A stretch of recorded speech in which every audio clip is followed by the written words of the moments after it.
14 दिसंबर दिल्ली का रामलीला मैदान और कांग्रेस की सबसे बड़ी राजनीतिक रैली वोट चोर गद्दी छोड़ आंदोलन। इस रैली को सफल बनाने के लिए राजस्थान कांग्रेस पिछले 15 दिनों से जिस तेजी से और रणनीति के साथ तैयारी कर रही है, उसे पूरे प्रदेश के राजनीतिक तापमान को और ज्यादा गर्मा दिया है।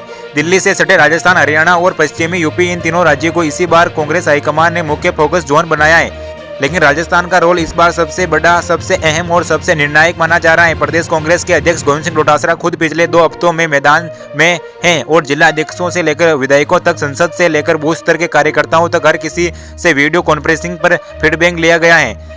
कहां से कितनी भीड़ जाएगी, कितनी गाड़ियां, कितनी बसें और कितने काफिले जाएंगे और जिस तरह से कौन जिले से कितने कार्यकर्ता भेजेगा, हर चीज का माइक्रो प्लानिंग हो चुका है। डोटासरा का दावा है कि पिछले 15 दिनों का पूरा डाटा हमारे पास तैयार है। किस जिले से कितने लोग दिल्ली जाएंगे, कितनी बसें लगेगी, सब कुछ फाइनल है। और अब इस डाटा को दिल्ली से भेजे गए कांग्रेस हाईकमान के 2 सबसे बड़े स्ट्रेटेजिक कमांडरों के वेणुगोपाल और अजय माकन को सौंपा गया है। आज शाम को कांग्रेस वॉर रूम में एक बड़ी रणनीति बैठक होगी। इस बैठक में शामिल होंगे पीसीसी अध्यक्ष गोविंद सिंह डोटासरा, पूर्व मुख्यमंत्री अशोक गहलोत, सचिन पायलट प्रभारी सुखजिंदर सिंह रंगावा, भंवर जितेंद्र सिंह, पूर्व स्पीकर सीपी जोशी, बीडी कल्ला, नेता प्रतिपक्ष टीकाराम जूली और साथ ही सभी जिलों के प्रभारी भी मौजूद रहेंगे। मतलब राजस्थान कांग्रेस की पूरी मशीनरी एक कमरे में एक ही लक्ष्य के साथ दिल्ली रैली को ऐतिहासिक बनाना। कांग्रेस हाईकमान ने राजस्थान को एक बड़ा टारगेट दिया है, 5000 कार्यकर्ता दिल्ली जाना।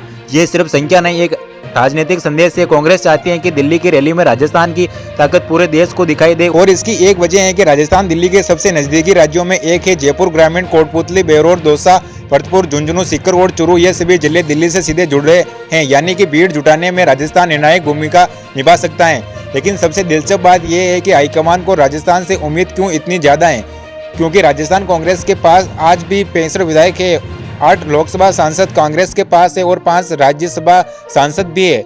इनमें बड़े नाम शामिल है सोनिया गांधी, रणदीप सिंह सुरजवाला, केसी वेणुगोपाल, नीरज डांगे और प्रदीप तिवारी। इनमें बड़ी संख्या अपने आप एक राजनीतिक शक्ति दिखा दी।